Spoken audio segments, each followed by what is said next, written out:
Reed, say a few words. I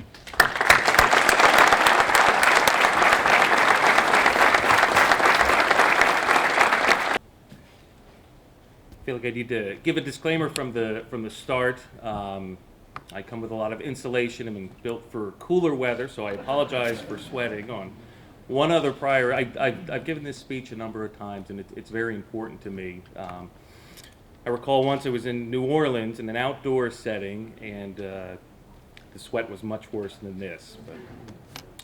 Well, good morning. My name is Joshua Reed. I've been a special agent for over 16 years, and I have almost 18 years of total service with the FBI. I was originally assigned to the Baltimore Division, and for the past 8 years I've been in Philadelphia. It's an honor to have been asked to speak to you today. Over the years I've participated in many of these events, and I truly believe that these types of gatherings unite the FBI. Regardless of position or grade, we're all humbled by the memory of the agents to whom we pay tribute today. Over the course of my career, the FBI as an organization has gone through tremendous change. Investigative priorities have justifiably shifted. Senior agents have risen to the challenge and applied invaluable experience to new programs. Younger agents have stepped into ever-expanding roles and achieved results beyond expectation. Support staff, both professional and administrative, have provided invaluable, albeit not always well-recognized, assistance to the FBI. And during this period of change, one simple constant has remained. Agents are expected to be agents. Throughout the history of the FBI, agents have always met new challenges head-on, often exceeding seemingly impossible expectations. 1996, Special Agent Charles Leo Reed died as a result of gunshot wounds received in connection with an undercover drug investigation. S.A. Reed had met suspect Jonathan M. Kramer, a reputed Center City drug dealer, and was attempting to purchase cocaine from him. Both men were in S.A. Reed's car, which was parked in a hotel parking lot near the Philadelphia waterfront. A gun battle ensued. S.A. Reed and Kramer shot and killed each other. S.A. Reed was struck 3 times in the abdomen and leg. Kramer received 5 shots to the head. Although I wish I were not in a position to contribute to this program, I believe it's important that I'm here to share my story. And unfortunately, this is just one story amongst thousands that other families and members of law enforcement have told. And sadly, it will not be the last. And what I say to you today is neither right nor wrong. It's just one survivor's perspective. There's not a right or a wrong way to react to this speech. We're simply rational people who all too often have to deal with an irrational world. Excuse me. Special Agent Charles Reed was and is my dad. The events of March 22nd, 1996 were the worst things that I could have ever imagined. But with that, I learned a great deal of perspective. My dad's death is just one page, albeit tragic, from a book filled with personal and professional successes. And often when tragedy occurs, especially in a law enforcement setting, people don't know how to respond. And very often people want to help or offer support, but are afraid to say or do the wrong thing.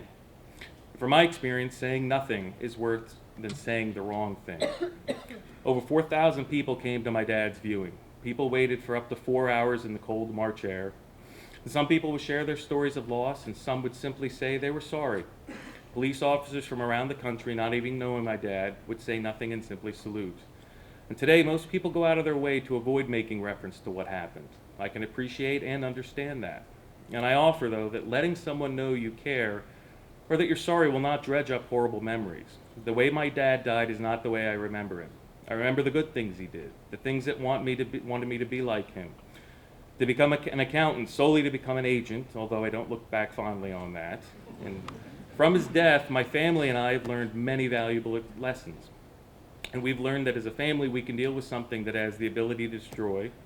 And we have learned that perspective and priorities are the greatest insights anyone can have.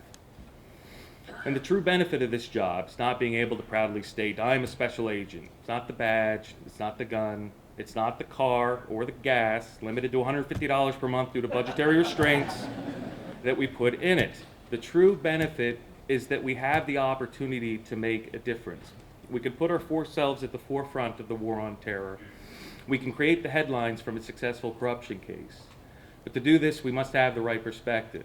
And I think my dad taught me this while I was playing junior high sports. As everyone else in the audience who's played organized sports remembers in their stardom, I too recall myself as a superb athlete.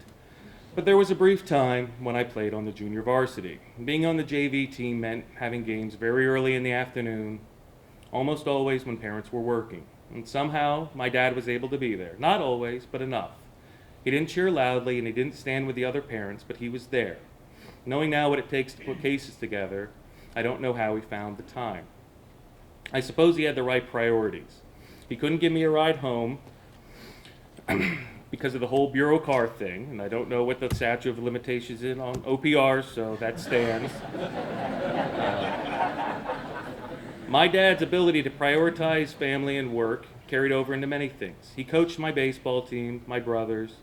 He worked long hours, though, and there were times when work did interfere. Inevitably, a source would page, and yes, we had pagers at one point before cell phones, and 2 minutes before going to the movies, causing us to be late.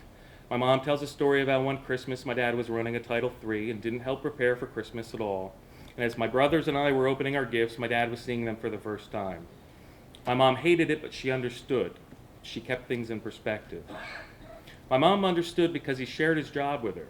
I have a unique perspective when it comes to understanding the Bureau. And growing up, my dad shared a lot of what he was doing. He didn't embellish, he didn't glamorize, he simply described it very candidly. A lot of times it seemed exciting, and a lot of times it was quite boring, very much like it is.